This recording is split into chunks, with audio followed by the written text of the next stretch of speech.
We're going to continue looking at our chatbots as a way of introducing some concepts in Python and in programming in general. A couple of these things will be review. We talked about them for our last chatbots that we're working on, and a couple of things will be new. So it's kind of a mix of the old and the new.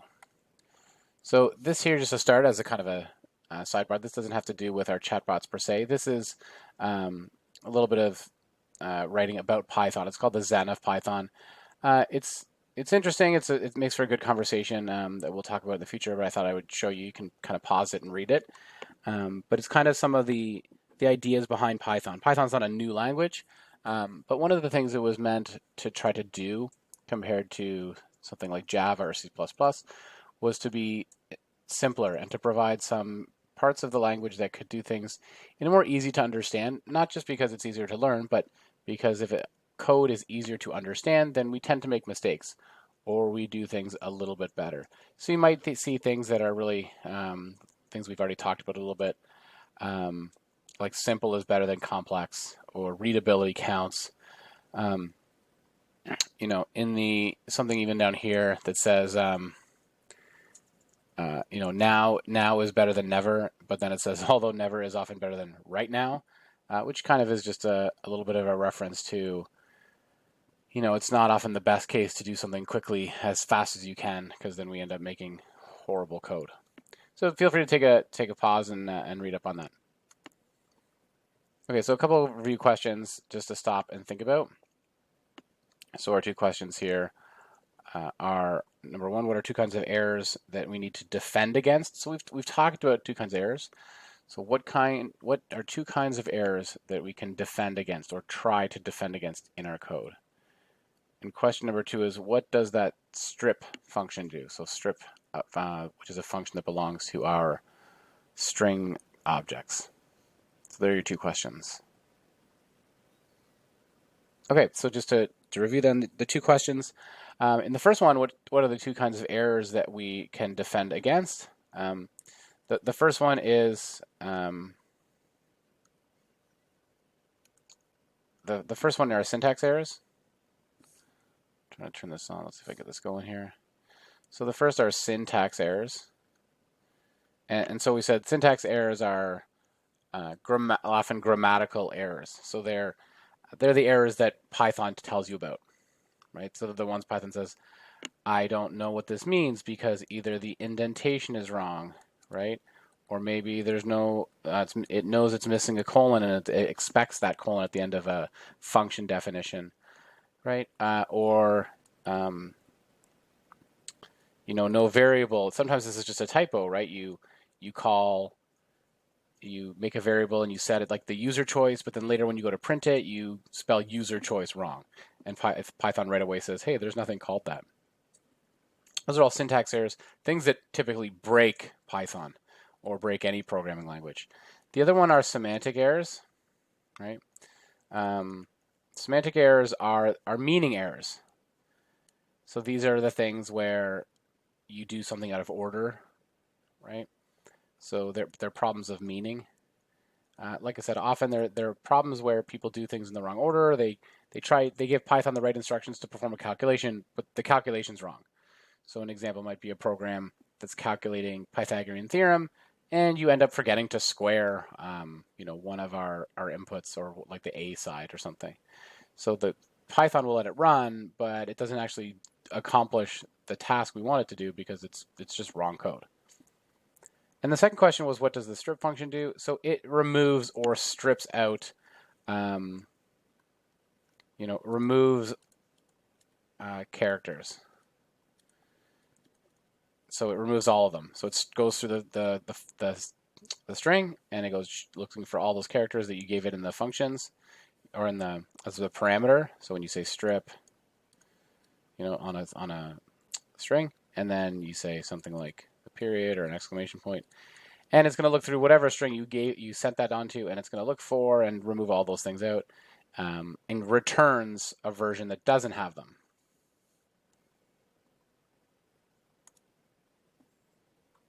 Okay, next two questions.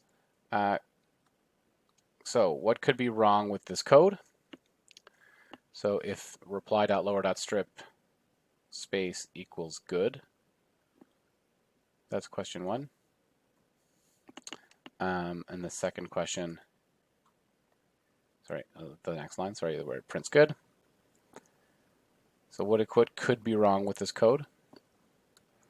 And the next question is, what does this code output? So we'll stop and take a second to look at those two things and think about what do those two things do. So the first thing, there's actually more than one error in here, and the one's easy and one's hard, I suppose. But one is a syntax error and one is a semantic error. So the trick is that there was 2 problems. The first is when this is an if statement, where Python's expecting a colon at the end. So we would certainly get a syntax error there. So Python would say, hey, that's wrong. I don't like it. I expect a colon on this conditional statement. Where is it? Obviously, the next line's indented. That's proper. The next one's a semantic error. So it's a meaning error. We're not doing something that makes sense here for our solution. And if you think here, we're saying take the reply. So remember, reply might have been something, who knows what they put in there, right? In terms of how they typed it. But it's being lowercased and we're stripping out a space, right? So maybe there was a space. We want to make sure that, especially if someone entered in an extra space, this can be really tricky to catch sometimes. For example, if it says, how are you doing? And somebody types in good, sometimes, put the quotes there, they press an extra space maybe before they press enter. Actually, we see this all the time with users that type in sometimes passwords at school where there's a space in front of their username or their password and they don't see it, or they press the space key to like wake up their computer when it was sleeping, and they put a space key in their username, but it was at the beginning and you don't really see it. So they might have typed in this. They might have typed in same thing. They woke up the computer. They accidentally hit the space key before they type it in. So they actually put a space here before they put something like good, right? So the first thing we're taking out that space. That's a good thing. The semantic error is we're actually asking if it will. We lowercase it, asking if it'll equal this, which is clearly an uppercase thing. So whatever the intention is this part of the code was to do, this would never ever happen. We will never get something that will match this because this is an uppercase version we're comparing it to, and obviously we made a lowercase version. So that we have 2 types of errors: the syntax errors on the colon and the semantic error on, this was meant to be upper, or maybe the person meant to write this all in lowercase, the word good. The next question, what does this code output? And they have the movies list, right? So it's containing these 3 movies, all in quotes, looks good, comma, square brackets at the beginning and end of our list, right? And then the next one is we have the problem where we're asking, where it says print X-Men in movies. Of our first 4 questions here, this one's probably actually the most tricky. So the code is saying, okay, we have this list, and then we're saying print X-Men in movies. And that's kind of complicated to think about what it is that it's printing. Is it trying to print X-Men? Is it trying to print something else? We really have to pay attention to what this in keyword does. So this is a comparison type of idea. So we already use this where we'd say, like, in our chatbots, where we'd say, like, if sushi was in our Japanese foods list, right? And when we said that before, when we said something like that, like if sushi, or we said user input, but it makes more sense for us to right now to think of it this way. If sushi is in our food list, right? And then we do our little chatbot thing. What you're asking here is this is a conditional. Remember, conditionals are based on the fact that the thing has to equal true or false, right? Either we say like it's equals something. This has to equal true or false. That's how conditionals work, right? So when we were asking if the food is in it, it was returning a value of true or false, right? So we're saying that thing has to become true or false. If it was true, we do the code inside the if statement, the body of it. If it's false, we move on to the next chunk of code and we skip the body of the if statement. So this thing returns a true, and again, true or false values are called Booleans.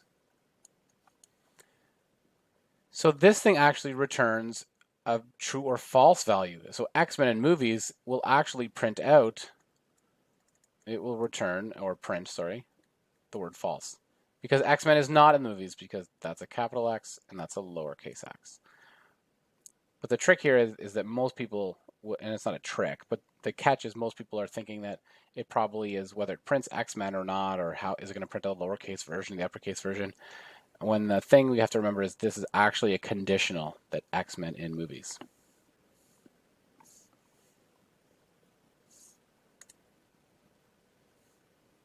Okay, so we talked about this in our last session, talking about chaining the values together. And we've seen this before.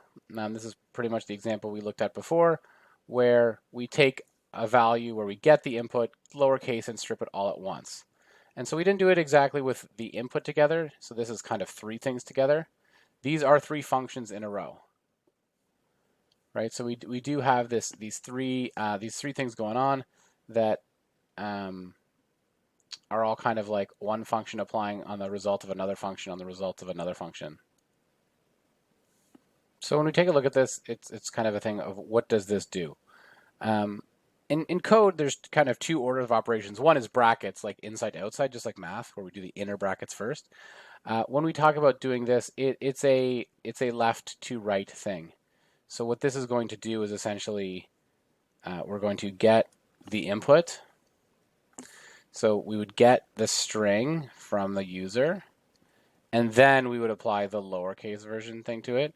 So for example, if this one put in hi, then this lowercase version thing would run on it and turn it into hi. And then the strip, let's put an exclamation point so we can see it really. And then it would go, that is still a string, and so we can apply dot strip to another string. So again, we apply that, and then it would become just hi. So this one would have the exclamation point still. So we can do that as long as they're all strings, right? Because lower works on strings, so that had to be a string. And then strip works on strings, so the result of this thing had to be a string. And basically what this kind of works out to more or less is this code. It's kind of like doing this, where we get the reply, and then we might save it in a lowercase version, where we say lowercase equals reply.lower, and then we might make another version that's called like stripped lowercase equals this thing, then stripping. So we can do all three together here, or we can do them one at a time. The question might be, well, which one's better? And sometimes students automatically think that this one's better because it looks like more programming, right? Like, oh, I'm hardcore because I'm doing this. And there's a good reason to do it this way. This one creates more variables, right? So we have the reply variable, this lowercase version, and this stripped lowercase version. So we actually have three versions of the same thing, right? So again, reply might be equal to, right? That might be equal to hi, with an exclamation point. Lowercase version, the version looks like this, hi. And then finally this version comes out and it's the stripped version, so it's just hi, like that. So we save three versions, and we might not need all the versions. There's a couple of reasons why this one actually might be better. One is it might be more easy to understand. So while it's taking up more lines, if you can understand it, then it's better. Like, there's no point in like messing around with this, especially if you're not going to test it, because if you do something wrong doing this kind of strategy where we chain together functions, you might put in an error that's you ignore later, or that's the error, but you think the error is somewhere else. This one is less likely to have an error because you're doing simpler things. You're just showing them on different lines.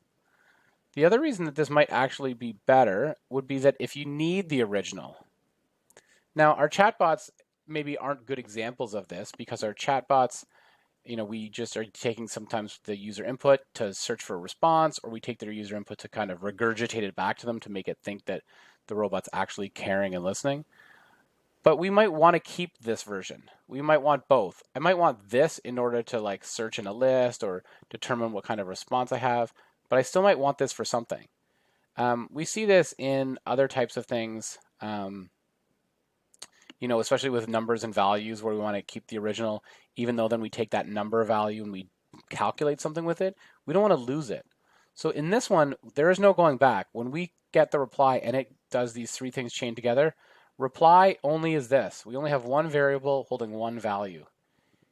And there's no way later for us to say, like, well, what did they do? Did they put an exclamation point, right? We could make something down the road that said that even though we're only always responding with these versions, we could keep these versions. And then we could actually count how many times the user entered something with an exclamation point. And we could say something like, wow, you sure do love exclamation points, if we've been keeping track of these. This way, we have no idea what they originally typed. So there is value in doing it. Sometimes people think that that maybe this looks fancier, this is more like the hacker way to go or something like that. But there's cases where it's a better choice to do it this way.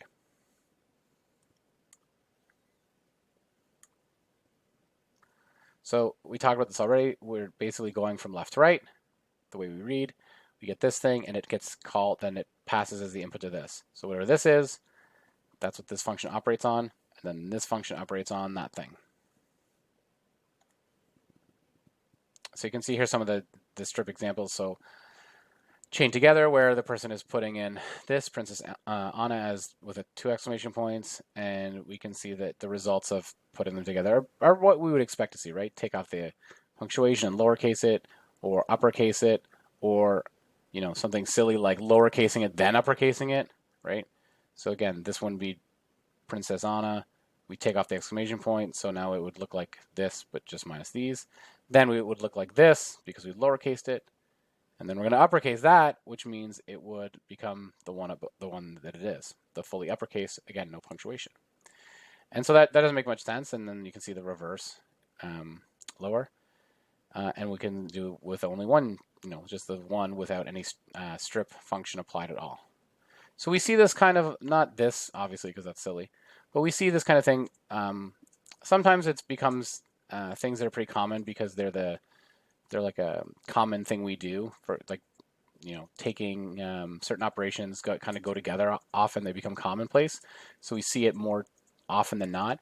But often things become more complicated. We don't chain them together because it's more work to think in our brain about how to chain them together than it is just to write them step one kind of chunk or one step at a time. Okay, so the next couple exercises are things that we're going to do. So you're going to do them, and the best choice would be to pause the video and kind of build the 2 activities before you do something that I'm going to ask you to complete for homework. So a party game bot, it's going to be kind of like a guessing game. It's really straightforward, so we're going to make a new one, and it's just talking about it's practice using lists and things we've done before, just in a slightly different way for practice, right? So nothing horribly new or complicated. So the idea behind this game is that the bot basically is going to ask this. So the first player, they're going to enter 3 words about something. So the bot's going to basically ask, like, enter 3 words about this, some topic. Enter 3 words about hockey. And then they entered in, and then the second player must try to guess words about that topic. So it'll ask the second player, it'll say, oh, okay, the first player entered words about hockey. Try to guess what they are. And what we're going to actually see in this case is we're going to build a list as we go, as opposed to kind of, at the beginning, like we did with our foods list for our restaurant recommending bot. So this is the algorithm, right? Steps of the game. So we're going to introduce the game, ask the first player to enter 3 words associated with another word or a topic. We're going to clear the screen. So that way, then it would be like if you were doing this live, you would ask the second player to come over to the computer and say, okay, guess the other word, to guess one of the associated words, that's one of the 3. And then we'll check if it matched and tell them if the second player won or if they lost. So this does work. I mean, we can play this as a game with 2 people, so you can bring someone over or show your parents after class and play some guessing games. Or if you have younger siblings, they think this stuff is neat for sure. So we looked at our algorithm, put in our basic print statements, right? Welcome to the mind reader. Print out the instructions. The one thing up here, this import REPL IT thing, this is just to clear the screen. It's just literally here for this part. It's to give, it's a special library to be able to tell REPL, like when you're coding it in REPL, to be able to clear the screen. We wouldn't need this if we were using a code editor on our own computers. It would be a different type of command, but we need that to clear the screen in REPL. And we would need that if we're actually playing a two-player game, because obviously you wouldn't want the second player to see what the word was, what got written in. So we have 3 inputs. This will change. We haven't seen this where we put text in the input bracket here. So we typically have been doing something like this: print it, and then we would just say like first equals input bracket bracket, right? So we've seen things like, food equals input like this. And then you would have said the print statement above it that said like, enter a food or something. This puts it at, the only difference here that really is that of how it looks on the console. This way puts the text at one line. So the console would, be this window here that says enter a food. And then down here is where your cursor kind of goes, waiting for you to type. So you type in pizza or whatever, and it's on the line below. This will keep the cursor on the same line. So on this one, when it says first word, the cursor is going to sit right after it on the console. And when you type it in, it'll be right after. So it'll be like, it'll look like on the console, first word, and then what you type in. Second word, and then what you type in. Third word, and then what you type in and press enter. Then it will clear the screen. Okay. And then it'll ask player 2 this question. So player 2, what is one word you think player 1 associates with cat? So again, we are basing this on the category because we told the player 1 to enter cat words, and now the player 2 enters cat words as well. So this thing here then is asking at the bottom if guess is in this list first, second, third. So this is a little bit different because I didn't make a variable. So this is like really the lesson here. I didn't make a variable at the beginning like I did with the food lists. Before we had Korean food list and Caribbean food list and fast food list or whatever it was, they were all made at the beginning. This is a little bit different. We're like having it in the middle of the program, and it's not saving in a variable the same way. But this is perfectly valid, right? We save these 3 things here. We could have put them in a list up here.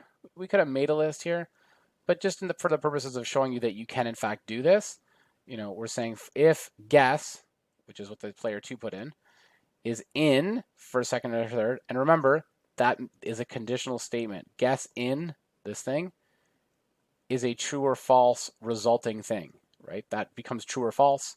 If it's true, we'll print that you've got it. Right now, there's no else, so it will just do nothing. But we can, in fact, give this like dynamic list here that we just kind of make it what we would say like on the fly, where we didn't have to make it first. Again, is it better to have made the list? Should we have made the list here called words and then say if guess is in words? Maybe. But it's more about right now just seeing that you can, in fact, do that and it works. Right? And then we should add something about it's getting it wrong. This is a little bit different, but as a start where, so for example, the words are here. And now it's a little bit different, right? So this is adding some of that random choice in there to make this a more fun game. So this time, as we kind of would add on to this game, we would say words equals, and we just give it some random sample words. We're going to save word like the topic. We're going to save it as in a variable so we can use it later. So it's going to choose one of those things. Then we use it here. Player 1, enter 3 words you think of when I say whatever got randomly chosen out of here. Otherwise, it's all the same. We get the 3 words. We clear the screen so player 2 can't see what player 1 wrote.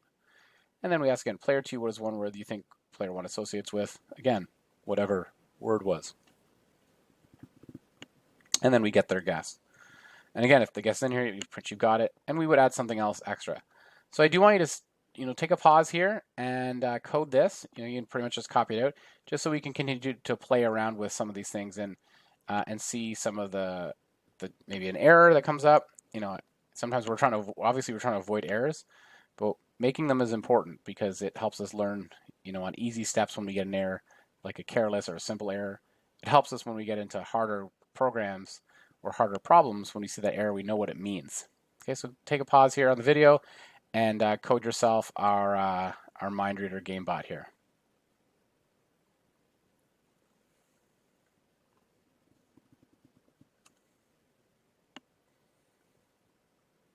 Okay, so now we can add to our bot this idea of this else statement, right? Where we would say, hey, no way, or no match, here's you lost. They said, and this time we're going to give them some more information. We're not just going to say you lost. We'll give them what the words were. So we'll say, oh, they said this, right?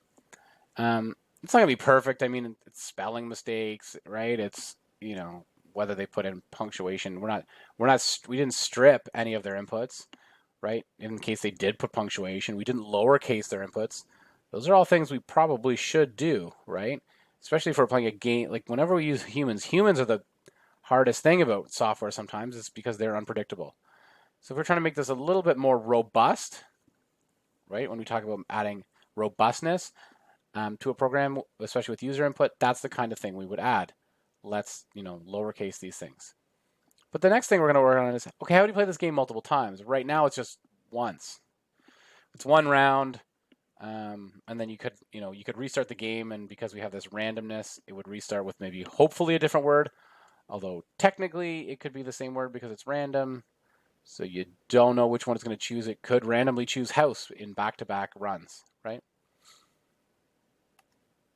So what we're going to do in order to do things like this, repeat the game or repeat a round of the game, is we're going to use a loop. So we could have just written more code. Like you could have said like, the word is this, get 3 choices, blah, blah, blah, do the whole game, and then copied this whole chunk and go down here and paste it again. And then maybe paste it again and paste it again, have this like huge long, like 80 long thing of code, but essentially it's just this huge chunk of lines of the game, and then the game, and the game, all the way through. But in this case, we're going to practice using what's called the for loop as our first kind of loop. So a loop is a repetition structure, which means we're repeating something. That's all. And there's a bunch of different ways to use for loops, and they're used a ton of ways. Just like you use conditionals, we use those things all the time when you make if statements. Loops are one of those core components that every programming language has, some way of repeating instructions. Lots of things that your computer does looks amazing, but at the heart, it's just because it can repeat it like a billion times in a second, and you can't. So it seems like it's doing this amazing calculation, and it is, but only because it can work so quickly compared to us. So here we took out the random part because we don't want to like accidentally randomly keep choosing repeat words, right? So the first thing we do is take out the random part in yours and just give it like the words you want to do, like the topics. So 3, 4, 5 topics, whatever you want to do. Whoops. In terms of it'll go through, we're going to work every round. So, we're going to go for each of these words, we'll do a round. Right? So if you have 3 words, it'll be like a 3-round game. If you put 4 words in there, it'll be a 4-round game. Okay, so the keyword here is a couple things. We've already seen in, but for is a big deal. So that's the keyword for our for loop that's looping. And you can see all this indent, which means this for loop is holding all of this. So everything is indented to be inside the for loop, just like conditional statements. The things are indented to show that they're inside an if, right? This is all inside of the repetition for loop. We also end with a colon, just like anything else that holds kind of chunks of code or has a body portion of code. So what this says is for word and words. This takes a little while to get used to. But what that means is we're going to loop and repeat for each of the words in here. Now, words is the name of the list. Word is a variable that works for, it doesn't matter what we could have called it. We could have said for W in words. We could have said for X in words. We could have said for like keyboard smashing letters in words. We could have said for pineapple in words. And Python will still work. This does not have to be anything special. Just because this is plural and this is singular that's just because it's a good name, right? What are these things? Words. We could have called this, topic or word topic or something. But we still want to make sense. Like saying for X in words doesn't make sense. What that means is every time through the loop, word will be that variable of what it is. You know, we think of it again like a box that's holding something sometimes. For words and the first time this happens, it's cat. It's the first thing in the list. So we're going to run this. It's going to say player 1, enter the 3 words you think when I say, well, word is cat. So this would become cat when we print it. And then it's going to get the words. It's going to clear, right? It still gets the player 2 guess. Let's say they don't get it, right? And then you print, oh, no, match, they said for a second, whatever, right? Like that's all the same. So then it'll end. We get to the end of our loop, right? And Python will go back up here, and it'll get the next thing in words that we're calling word. So we already did cat, so that one's done. So then this will become the next thing, which will be dog. So this time, enter 3 words of what you and I say, and now it would print out dog. Again, runs the game, just like before, loops around, and now Python says, let's get the next thing. And in this case, it's apple. So word, the variable, will now hold the value apple. Run through, same thing, exact same round, no big deal. We get to the end, Python says, you've gone through every word in words or everything in words, and it'll continue on if there's any code that follows. So this is a really nice, clear syntax. This is much nicer than doing things in C++ or Java, which are a little bit more cumbersome for trying to loop through elements in a list like this. So it's very common for us to loop and say for each thing in a list. So super common thing we do. Like through the rest of the year, we will use this all the time. So for the thing. So it's important to remember that this can be named anything. You just shouldn't name it something bad, right? If this was a list of groceries, or you might say for like food in groceries, or ingredients in recipe list, right? Or score in score table or something. We would use a word that makes sense, a variable name, just like we always want to name our variable something, right? We don't want this to be like just hard to read because you choose terrible variable names, just like we named these first, second, and third. Or we could have named them first guess, second guess, first word, second word, or third word, or first guess, second guess, third guess, something like that indicates what it is, right? So we want to name it well, but again, it doesn't matter what. It has nothing to do with this name, right? This could be for term in words or something. We just don't want to use things that make like little sense because it just makes it harder to read. Okay, so test those out. Let's back up. Test those out. Make sure it runs. Check out the for loop. Try adding an extra word to make sure it runs a 4th time, and then continue on. Okay, so we're going to make a little question bot here that's just kind of asking questions. So we call it a nosy question bot. So our nosy question bot's going to ask you, like, tell me things about you. And again, we're continuing to use some looping here. So we're going to import random, just like we've seen before. Put it at the top. Remember, in yours, we're using these notes here, but in all of our chatbots here, we still think, I still want to have them as part of an actual object class. So while we're kind of showing the stripped down version here, we still want this to be like a class. And you could call it nosybot in this case. Some of you are using init functions. If you want to continue to experiment using an init function, maybe that's where you define the questions. Like some of you did that with your recipes. That's great. If not, that's fine. The only one we really need for sure for now, we're not getting too picky about where some of this code goes, is we're putting it in some sort of function called chat. And then that's where all this code can go. Imports, I still like putting outside here, or maybe inside here. But typically we put them right at the top of our file for like the importing of a module. But for the actual code part, like the actual doing stuff code, make sure we're still putting it into the function, a chat function inside our chatbot. So pretty straightforward, pretty small. We're just going to use it really to practice our loops here. So, you know, we print out the introduction. Hi, I'm Nosy Chatbot, yada, yada. I'm going to ask you some questions. And the questions are in a list. Right? So a couple of questions. Remember, you can see there's commas in here, but that's not the separation because it's inside the quotes. So that's the first question ending there.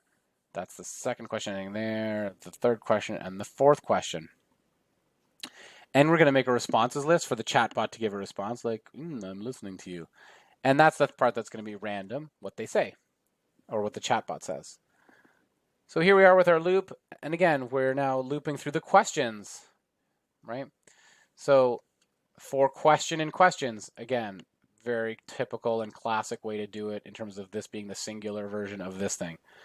But again, didn't have to be the same name, but it makes sense to read it like that. For question and questions, print the question, get the response, make a random reply. So it's going to be like, again, we might randomly say interesting 3 times and then I say I see at the end 4th time. But, we might put more responses to make it even more clear that it's going to random. Since we have 4 questions, we're going to duplicate one of these at least in a, low odds way. You could say I see for all 4. It's possible. It just doesn't have the greatest odds. If we had like 8 responses, we definitely wouldn't repeat. Well, not definitely wouldn't repeat. It would be much less likely to repeat any of them in the kind of random version. Okay. So same idea. We just can loop through and it'll ask 1 question, 2, 3, 4. It'll do them in order. We're always, when you say loop through a list, we're always doing this in order. So this thing, right? We often call these elements in the list. So each one is an element. Sometimes we might say item, but it's kind of common to say an element in the list. So get this element for the question, right? Print question. So we're actually using it, right? So I print the question. So question holds this, then it's going to hold this question, and then this, like it's going to hold each question one at a time in its like variable box kind of thing. And then eventually we get to the end after we go through all of them, we would print out, you're a super interesting person. Thanks for replying to all my questions. And you could do this to your friends and you could ask them things like, or give it to your parents and ask them like, what was the street they were born in and what is their like father's middle name and what was their first pet growing up or something like that. All the questions that you use for resetting passwords. And I'm joking, obviously you shouldn't do that, but that is a thing that people might do. We talk a lot about internet security later on and things like that. But yeah, you could make a little quiz and ask 20 questions and just ask some of those. Hey, I'm getting to know you. And inadvertently, you're getting information from a person that is used for password reset. So as a sidebar, that's why we used, in a lot of cases, 2-factor authentication now for a lot of websites, right? So you might have 2-factor authentication on for something. And 2-factor authentication often means you put in your password, but then it also like checks on your phone. Because while somebody might be able to steal your password or hack your password or something, it's unlikely that they also stole your phone. Or, if they did, you clearly know about it maybe, right? So basic loop question goes through, finish, no problem. You don't need to make this. This is just for another example to see how this works, as long as you made the other one in the previous example. Okay, so just to review a couple things before we talk about the last exercise to try on your own. So what are the keywords needed to make a loop? Well, for the ones we've seen, obviously the big one is we need a for loop. So the word for is in there. That's the kind of loop we're doing. We say for something in something. So we're using the same keyword in a slightly different way than we used before to say for each thing in this list of things. And then finally, in a loop, what do you need to do to the code that you want to repeat? It's not a hard question. It's just, in fact, so easy it's hard to answer because it's too obvious. It just needs to be indented. So remember, we see for word in some list, a list. All the things in here are indented. And then this might be like a print statement.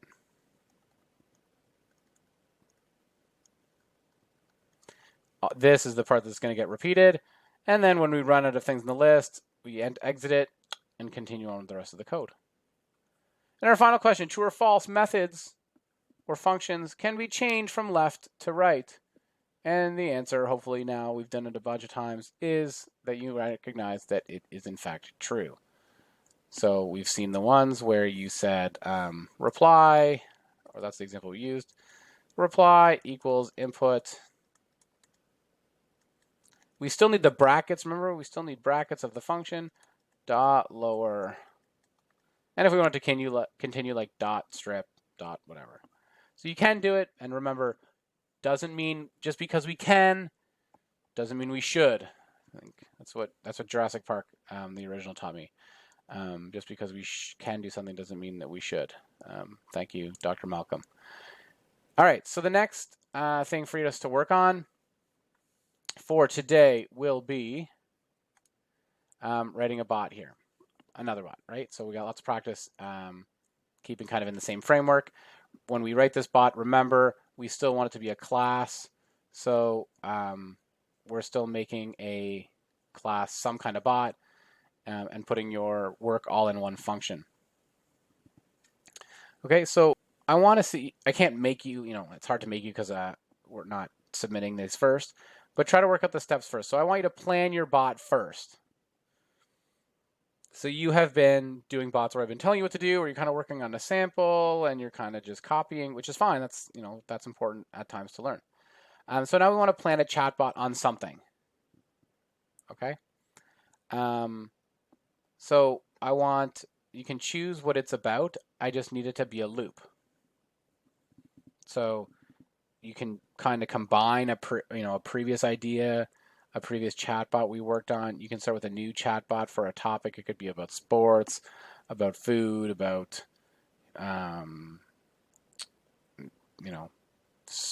actors, and it could be about scientists. It could be about your favorite sizes of batteries.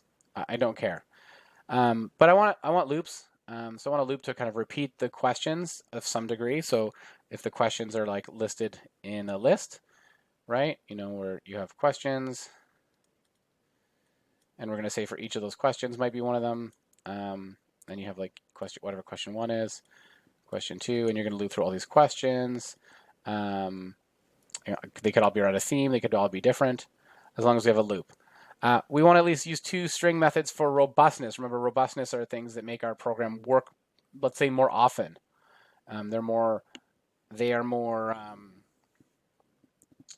I don't want to say unbreakable, but more resilient to weird input from the user. Even you don't want to have a program that says enter this term, but definitely write it in lowercase and definitely write it without punctuation. We're trying to make it so that it doesn't really matter how they do it, as long as it kind of makes sense as an English word, right? So we're going to use at least 2 string methods for our comparisons, right? And a for loop. A couple things you can add. So again, we're really just about using the loop here. So the loop and these things. So those are the automatic things, right? We need a loop, and we want 2 string methods. So using .lower strip seems are the ones we've done. So methods. There's a technical reason why we call these methods versus functions. But for now, we can use those 2 terms pretty interchangeably. And we'll talk more as we go on about technically what's the difference between a method and a function. Okay, so those are the 2 things they must have. And then optional, in terms of extra practice that would be good, right, is something with random. Some part that is a random choice, part of a response, or even one of the questions could be random. You just don't want to do random questions like, for each of these, somehow choose something else random because you don't want to repeat questions or whatever.